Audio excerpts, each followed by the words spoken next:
In the final, chaotic days of the Second World War, as the Third Reich crumbled into dust and ash, a nondescript procession of captured men was brought to a British holding center in the Austrian town of Paternien. Among them was a stout, bull-necked man whose papers identified him as a minor party official seeking refuge from the advancing armies.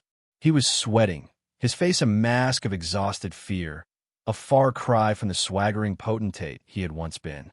For a few brief hours, he was just another anonymous captive in the great unraveling of a monstrous regime. But this man was not minor. He was not insignificant. He was Odilo Globoknik, the SS and police leader of Lublin, the architect of Operation Reinhard, and a man directly responsible for the murder of more than 1.5 million people. In a small room, realizing his identity would soon be discovered and the full weight of his crimes brought to bear, he bit down on a cyanide capsule concealed in his mouth.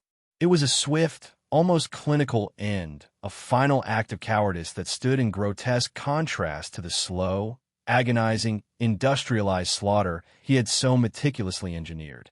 His death was an ignominious footnote, a pathetic escape from a justice that could never have matched the scale of his atrocities.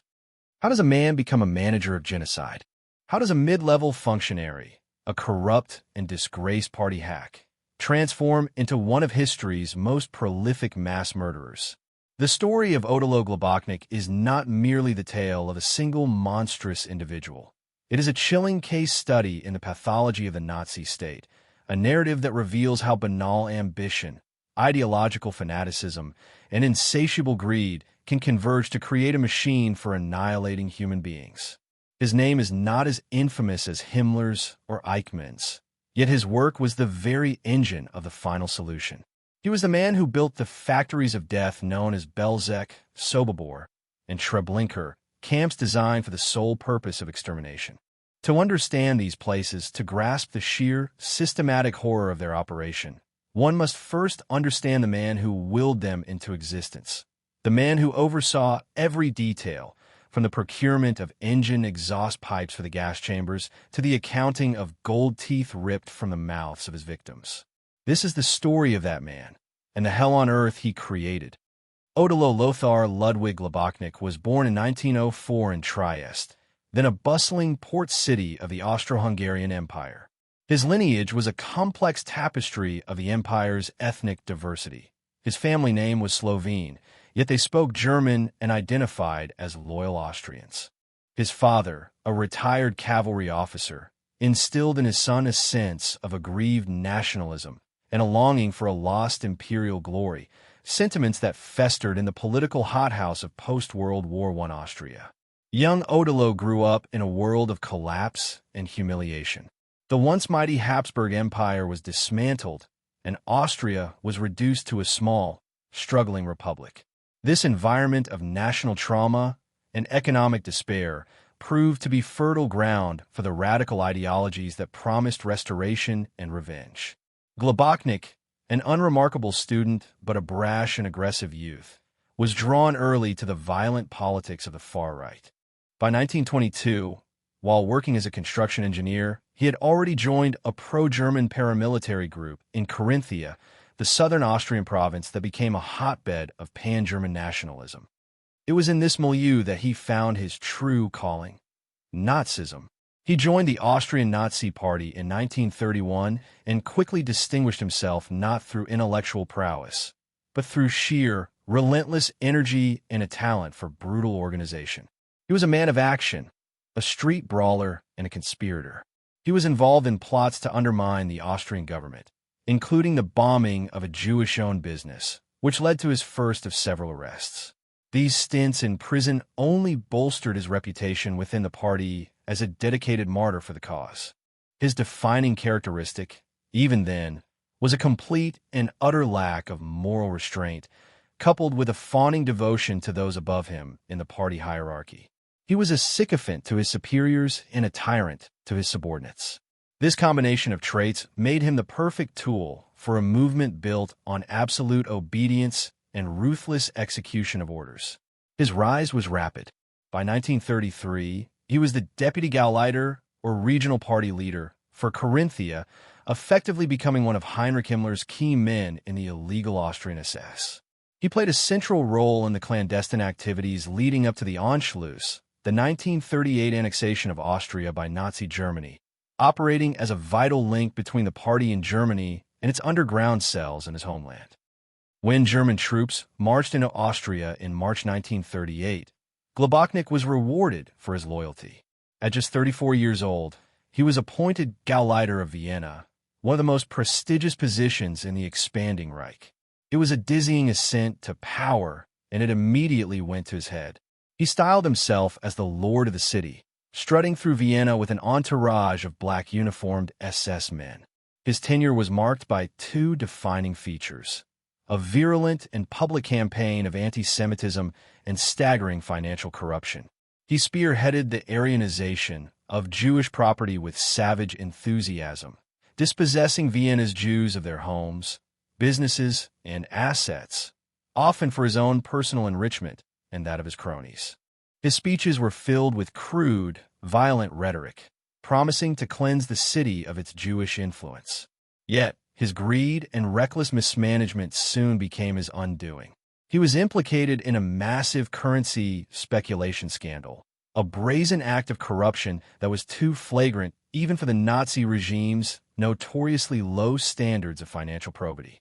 In 1939, after little more than a year in power, he was stripped of his post as Gauleiter, publicly disgraced, and cast into the political wilderness.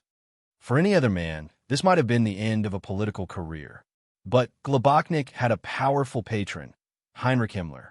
The Reichsfuhrer SS saw in Globoknik a useful, if flawed, instrument. He recognized the man's fanatical loyalty, his organizational skills, and, most importantly, his utter ruthlessness. Himmler believed that a man unburdened by conscience was a man who could be tasked with the most difficult and unspeakable jobs.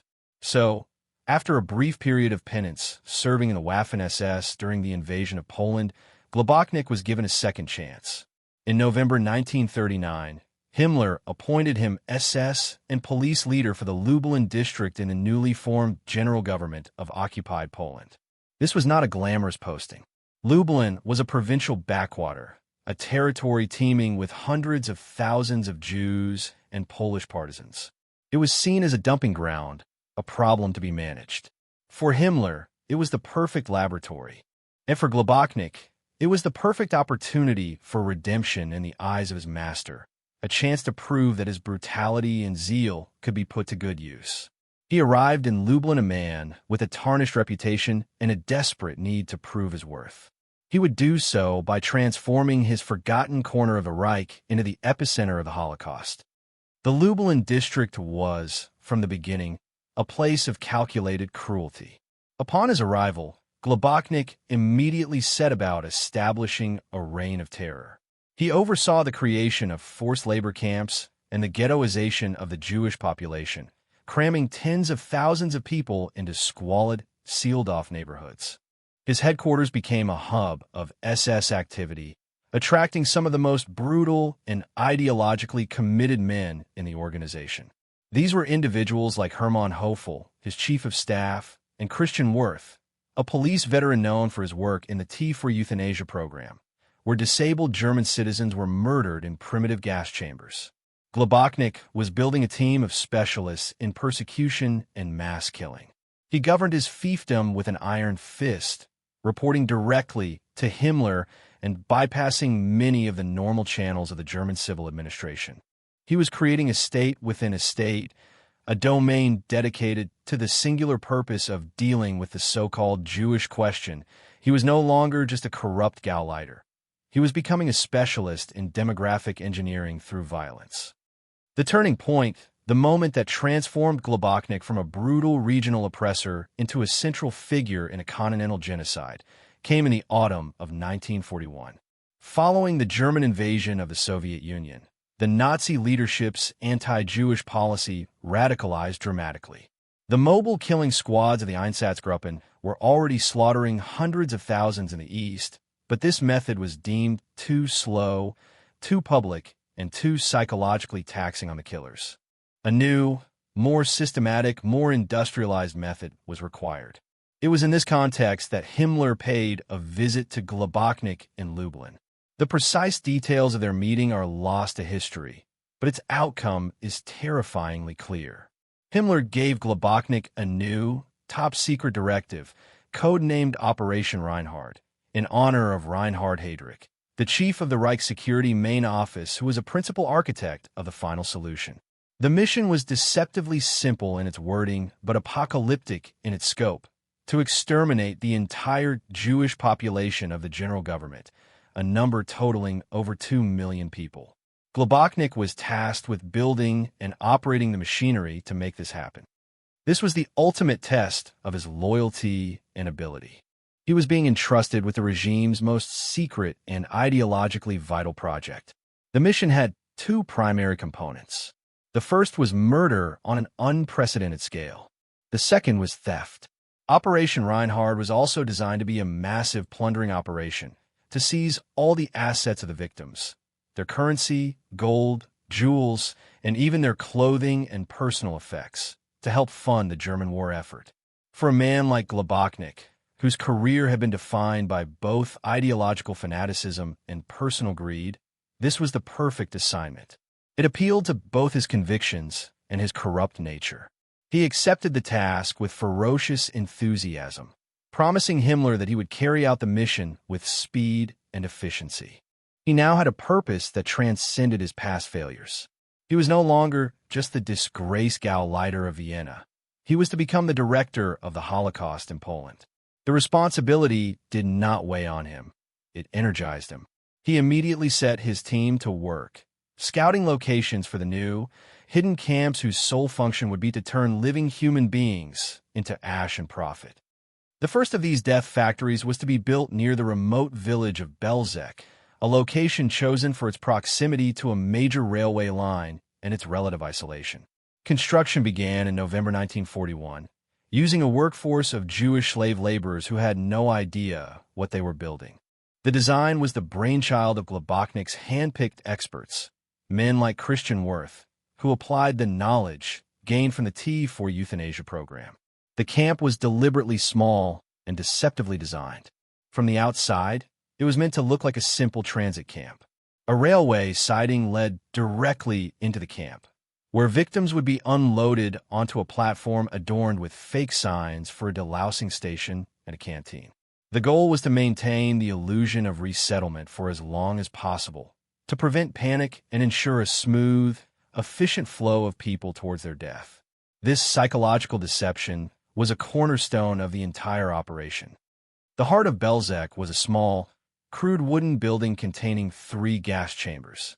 Wirth, ever the pragmatist, rejected the expensive and sometimes unreliable Zyklon B gas used later at Auschwitz. Instead, he opted for a cheaper and more readily available killing agent: carbon monoxide exhaust fumes, piped in from a large tank engine. The first experimental gassings took place in February 1942. The process was horrifyingly brutal and inefficient. The engine often stalled, prolonging the agony of the victims packed inside the chambers. The door sealed poorly, allowing screams and fumes to escape. Wirth, a man of monstrous cruelty who was nicknamed Christian the Savage by his own SS subordinates, personally oversaw these early operations, whipping and terrorizing both victims and guards to speed up the process. Globoknik made visits to the site, observing the work, demanding improvements, and pushing for greater capacity. He was not a hands-on killer like Wirth, but a manager, a logistics expert of death, concerned with throughput and cycle times. By the time the first mass transports began arriving in March 1942, starting with the Jews of the Lublin and Lwów ghettos, the process was still gruesomely imperfect. The victims, stripped naked and herded down a narrow, fenced-in path known as the tube, were forced into the gas chambers. It could take 20 minutes or more for everyone inside to die amid scenes of unimaginable terror and suffering. The camp was temporarily shut down in the spring of 1942 for a sinister expansion. A new, larger, and more solid building was constructed, this one containing 6 gas chambers. This new facility could process up to 1,500 people at once. When Belzec reopened in the summer, it was a finely tuned machine of extermination. Transports arrived daily. The victims were unloaded, stripped, their hair shorn, and rushed to their deaths in a matter of hours.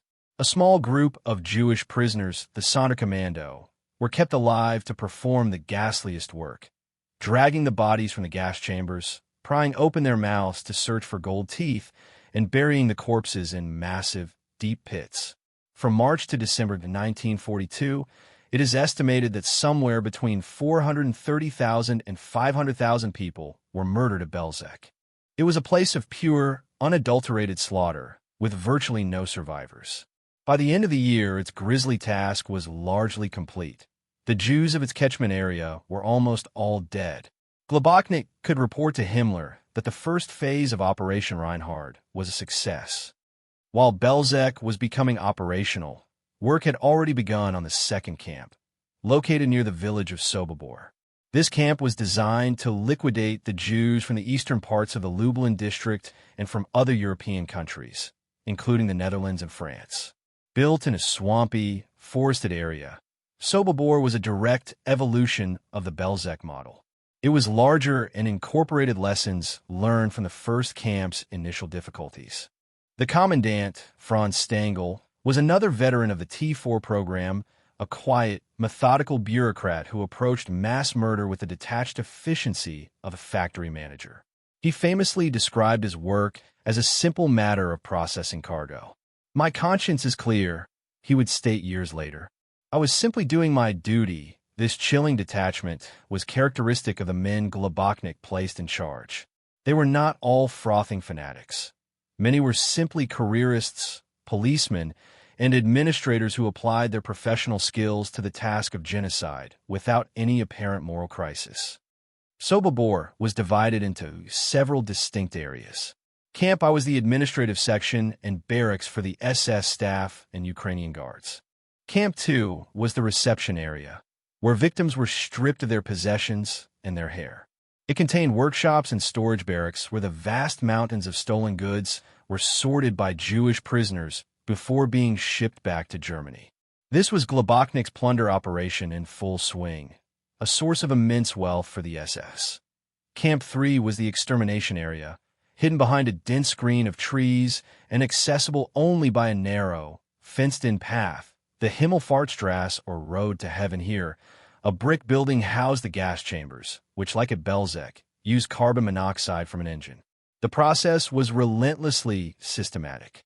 A train would arrive, Stangl and his officers would greet the new arrivals with calm, reassuring speeches about resettlement, and then the machine would go to work. The Sonderkommando at Sobibor, like their counterparts elsewhere, lived in a state of suspended death, forced to participate in the destruction of their own people, knowing their own turn would inevitably come. They were fed better than other prisoners, but lived under constant terror, periodically liquidated and replaced with new arrivals from the transports. Between April 1942 and October 1943, approximately 250,000 Jews were murdered at Sobibor. It was a place of terrifying, orderly evil. The third and most lethal of the Operation Reinhard camps was Treblinka, situated in a sparsely populated area northeast of Warsaw. Treblinka became the primary killing center for the Jews of the Warsaw Ghetto, the largest Jewish community in Europe. If Belzec was the prototype and Sobibor the refinement, Treblinka was the apotheosis of the Nazi death factory. The camp's first commandant was Irmfried Eberl, another T4 physician, but his management was so chaotic and inefficient that he was quickly replaced by the man who had overseen Sobibor, Franz Stangl. Stangl brought his signature bureaucratic sadism to Treblinka, and, under his command, it became a paragon of genocidal efficiency. The camp was designed with chilling precision. The railway platform was disguised as a real train station, complete with fake timetables, a ticket window, and even a clock with painted-on hands, all part of the elaborate deception to keep the victims docile until the very last moment. The killing process at Treblinka was perfected to a horrifying degree. From the moment a transport of several thousand people arrived, the entire processing time could be as short as 2 hours. The sheer speed and scale were staggering. Men were separated from women and children. Everyone was forced to strip naked. Women had their hair shaved off in a barracks, the hair to be used for industrial products like felt for U-boat linings. Then they were all driven, naked and terrified, down the tube into the gas chambers. The original building contained 3 chambers, but like at Belzec, this was soon deemed insufficient. A new, larger building with 10 gas chambers was constructed, allowing for the murder of thousands simultaneously. The SS men, under the direction of sadistic officers like Kurt Franz, nicknamed Lauka, Doll, for his deceptively handsome face, ran the camp with unimaginable brutality. Beatings, whippings, and casual shootings were a constant feature of daily life. Franz's dog, Barry, was trained to attack prisoners on command, often targeting their genitals. The sheer volume of death at Treblinka created a logistical nightmare. The massive burial pits quickly overflowed, and the stench of decomposition hung over the surrounding countryside for miles. The decomposing bodies threatened to contaminate the groundwater and reveal the camp's secret. In late 1942, on direct orders from Himmler, passed down through Globoknik, a new phase began, the exhumation and cremation of the corpses.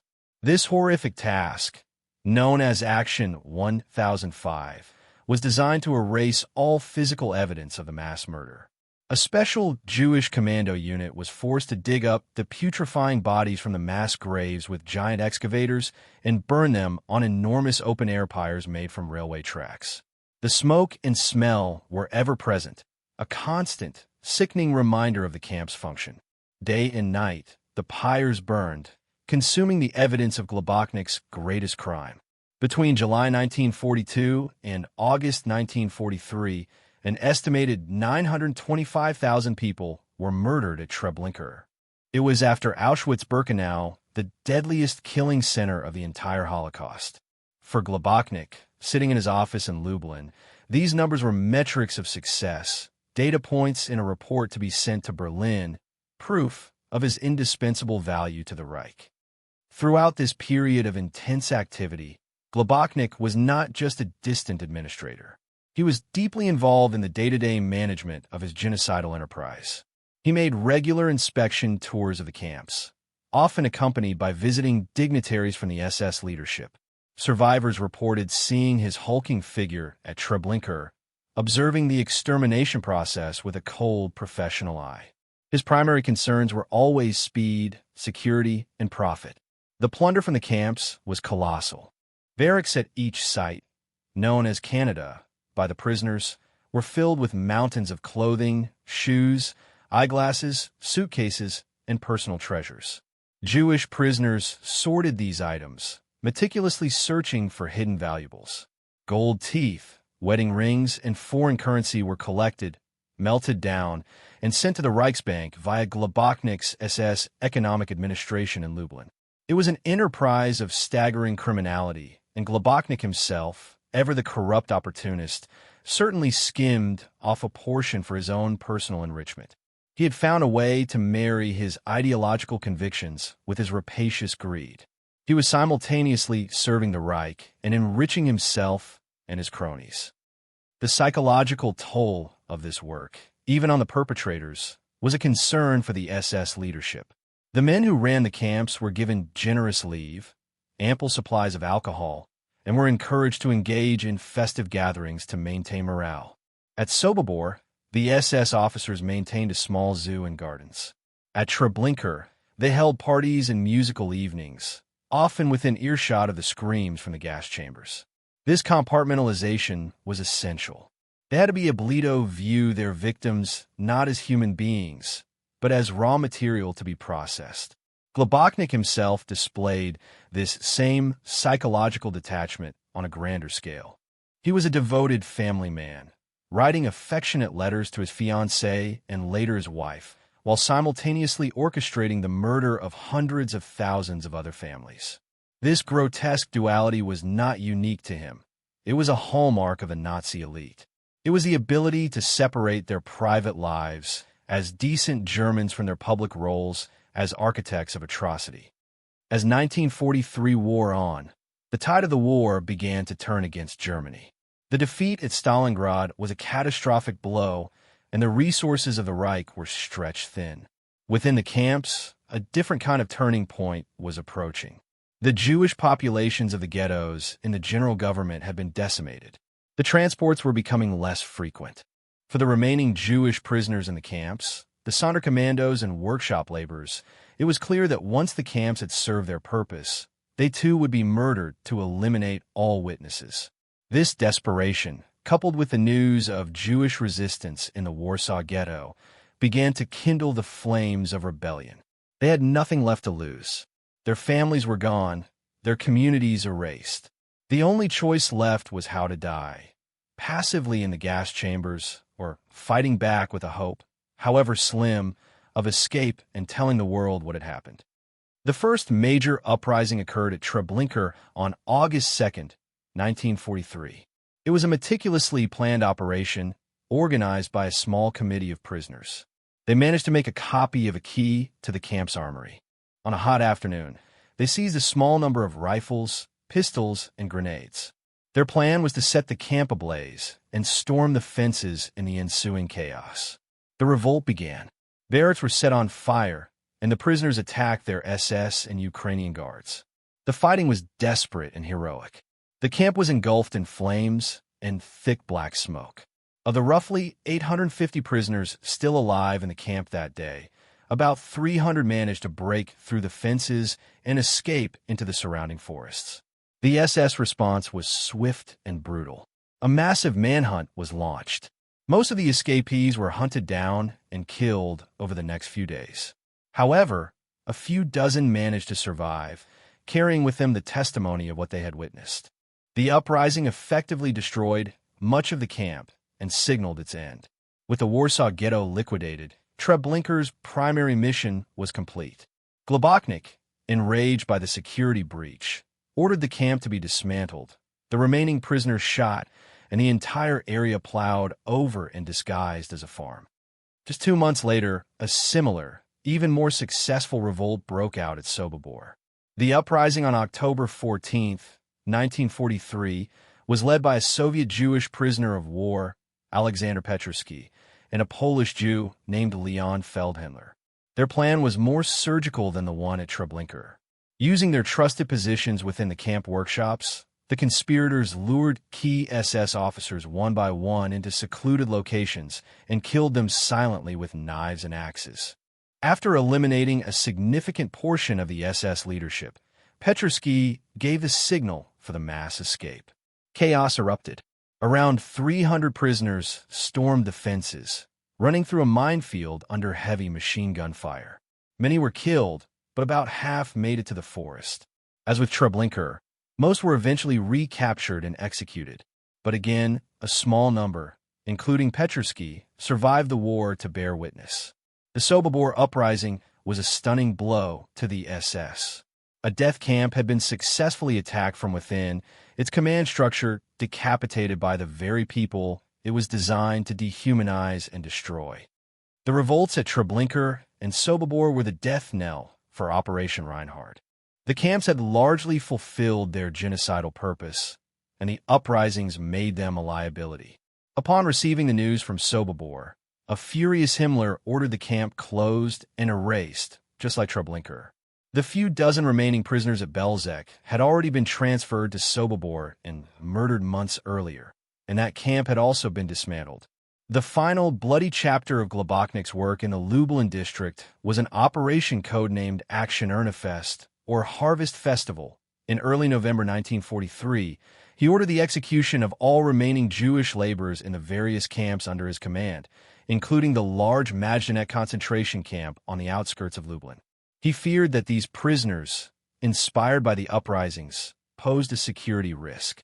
Over 2 days, SS units rounded up more than 42,000 Jewish men, women, and children. They were forced to dig their own graves, then shot in massive, systematic massacres. Loud music was blared from speakers to drown out the sound of the gunfire.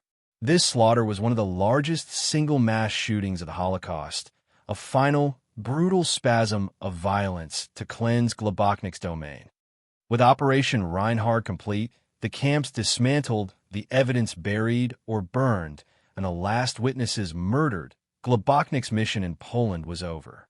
He sent a final, fawning report to Himmler, meticulously accounting for the vast quantities of gold, currency, and textiles plundered from his victims. He proudly declared his task fulfilled. As a reward for his service, in September 1943, Himmler transferred him away from the grim backwaters of Poland to a new, more prestigious command. He was appointed the higher SS and police leader for the operational zone of the Adriatic Littoral, a region encompassing his hometown of Trieste and parts of Italy and Slovenia. It was a homecoming of sorts, but his work remained the same. He brought his experienced team of killers from Lublin with him, including Christian Wirth and Franz Stangl. In his new role, he was tasked with hunting down anti-German partisans and deporting the region's remaining Jews to Auschwitz. He established a small concentration camp in a disused rice-husking mill on the outskirts of Trieste, the Risiera di San Saba, complete with a crematorium. It became the only extermination camp on Italian soil. His time in Italy was one of brutal repression, but the war was closing in. The Allies were pushing up the Italian peninsula, and Yugoslav partisans, led by Tito, were gaining strength in the mountains. Globoknik's reign of terror was now conducted against the backdrop of a collapsing front.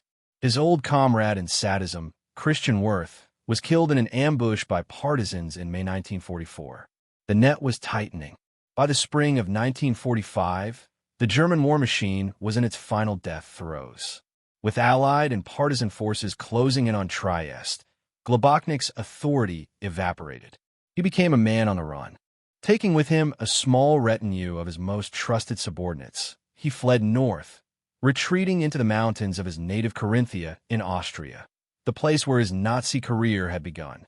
He sought refuge in a remote mountain hut, hoping to evade capture and perhaps escape through the so-called Ratlands to South America. But his luck had run out.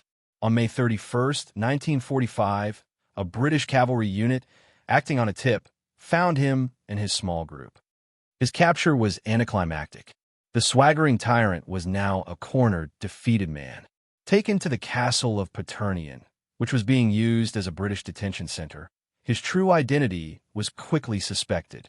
Faced with the certainty of exposure and a trial for his unimaginable crimes, Odilo Globoknik made his final move. He had carried a cyanide capsule with him for just this eventuality. In a moment of privacy, he bit down on the vial. The poison worked instantly. The man who had presided over the deaths of more than 15 million people died by his own hand, on a floor in an Austrian castle, cheating the hangman. His body was unceremoniously disposed of. The British, not wanting his grave to become a shrine for unrepentant Nazis, buried him in an unmarked plot in a local churchyard. His end was as squalid and anonymous as the deaths of his victims had been, though without the terror and suffering he had so freely inflicted upon them. What is the legacy of a man like Odilo Globoknik? He is not a household name like the architects of Nazi ideology or the commanders of the Third Reich. He was a secondary figure, a functionary, a manager, and that is precisely what makes him so terrifying. He represents the bureaucratic heart of the Holocaust, the chilling reality that genocide is not just the product of mad ideologues, but also of ambitious, efficient, and morally vacant administrators. He was a man driven by a potent cocktail of fanaticism, greed, and a desperate craving for power and recognition. He saw the final solution not just as an ideological imperative, but as a career opportunity, a chance to redeem his earlier failures and prove his worth to the regime he worshipped. He approached the task of mass murder with the detached focus of an industrial manager optimizing a production line. His products were corpses, his profits were stolen gold. The history of the Operation Reinhard camps is a history of deliberate erasure. Belzec, Sobibor, and Treblinka were not concentration camps in the same vein as Dachau or Buchenwald, which had large surviving prisoner populations and extensive documentation. They were almost purely extermination centers. Their purpose was to kill, plunder, and disappear. The Nazis' success in destroying the camps and murdering most of the witnesses meant that for decades after the war, these places were little more than footnotes in the broader history of the Holocaust. It took the painstaking work of historians and the courageous testimony of the few survivors of the camp revolts to piece together the truth of what happened in these forgotten corners of Poland. Globoknik, in his final report, had boasted of his thoroughness. The legacy of his work was not just death, but a profound and terrifying silence, an empty space where millions of lives once were. The story of Odilo Globoknik and the death factories he created serves as a permanent and horrifying warning. It demonstrates that the capacity for absolute evil is not confined to a few demonic leaders, but can be found in the ranks of ordinary, ambitious men who, when given power and a dehumanizing ideology, are capable of anything. He was the ultimate perpetrator, a man who combined the roles of true believer, efficient bureaucrat, and common thief. The contrast between his grand, monstrous project and his own pathetic, cowardly end is stark. He built an empire of death, an industrial system that consumed over 1.5 million souls, and yet he himself was ultimately a hollow man, a failed official whose only great achievement was murder on a scale that beggars belief. To remember Treblinka, Sobibor, and Belzec is to remember the victims whose lives were so brutally extinguished. But it is also to study the mechanics of evil, to understand how such places came to be. It requires us to look into the abyss, to confront the figure of the man who supervised it all from his desk in Lublin, counting the gold fillings and ticking off the numbers of the dead. It is a story not of a distant mythological monster, but of a human being whose choices and actions led to an almost unimaginable catastrophe. His life and his crimes force us to confront the disquieting truth that the most profound horrors in history are not aberrations from another world. They are the work of men, planned in offices, authorized by memoranda, and executed with a terrible, methodical, human efficiency. The silence he tried to create with fire and earth has been broken, but the moral questions raised by his existence continue to haunt us, demanding that we never forget the grim lessons learned from the empire of ash he left behind.